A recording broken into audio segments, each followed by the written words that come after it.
Hi, everybody. So I just kind of wanted to come on here really quickly because since I did my first video on HPV and cervical cancer and dysplasia, it's come to my attention that there's just so much misinformation out there and so many women are terrified and scared.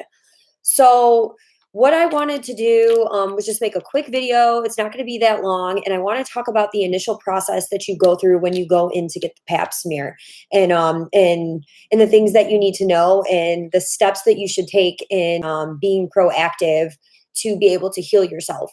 So first and foremost, when you go in to get a Pap screening, they will do a Pap smear on you, and then they will test you for both cervical dysplasia, which is the abnormal changes in the cervix, and they will also test you for HPV. Now, there are two kinds of HPV that are the most pertinent and aggressive that can form into cervical cancer, and those are HPV type 16 and 18. Okay, so a lot of times what will happen is you can go in and you can have a pap smear done and your test results will come back and you'll get a positive test for the HPV, but you'll be negative for cervical dysplasia and any abnormalities in the cervix. Now, what they don't tell you is that a lot of times the pap smears are not 100% accurate. Now, for example, in my case, what I went through, I went in and I had a pap smear performed, and my test came back negative for the abnormalities, but I came back positive for HPV type 16. Now, because I just was blessed by the grace of God to have a really wonderful gynecologist, my test came back and he saw that I had type 16, and he said, no, we're going to go in and we're going to do a colposcopy. And depending on what we find there, we're going to go in and we're going to do a biopsy. So even though the test came back negative for changes in the cervix, he still went and took that extra step to ensure that my health was up to par. And unfortunately is what happened when he went back in there and did the colposcopy was he found out, sorry, colpal, I cannot talk today.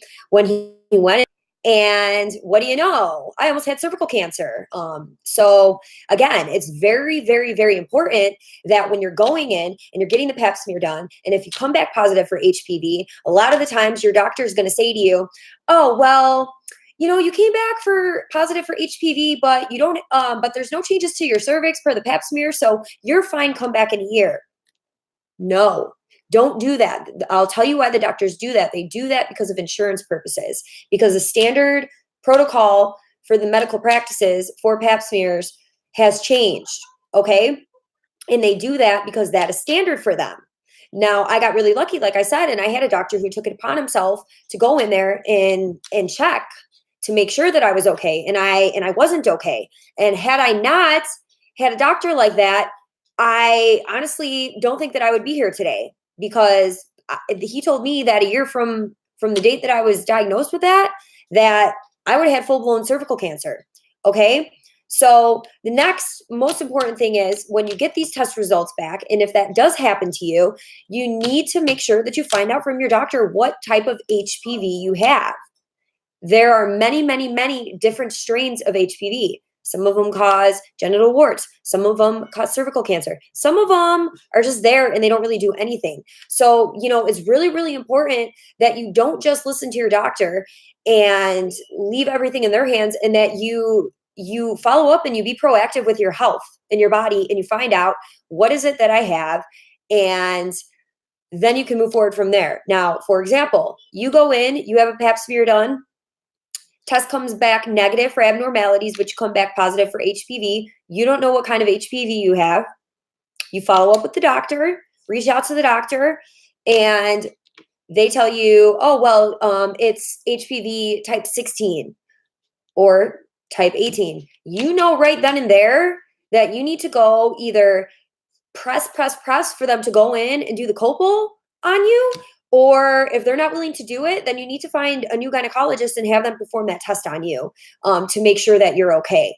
So this is just something that I wanted to make a quick video on and make sure that people understand that just because you go and have a pap smear done and they tell you that you're negative for any abnormalities in your cervix, that does not mean that it is accurate or that it's true. You need to have the Colpo done if you have HPV, a strain that causes cancer. And don't let them tell you anything different or tell you that you need to wait a year to come back and see them, because that's absurd. And if something more severe is going on, God forbid, by then it could have progressed. So I just really, really hope that I can encourage women, continue to shine light, be helpful and informative.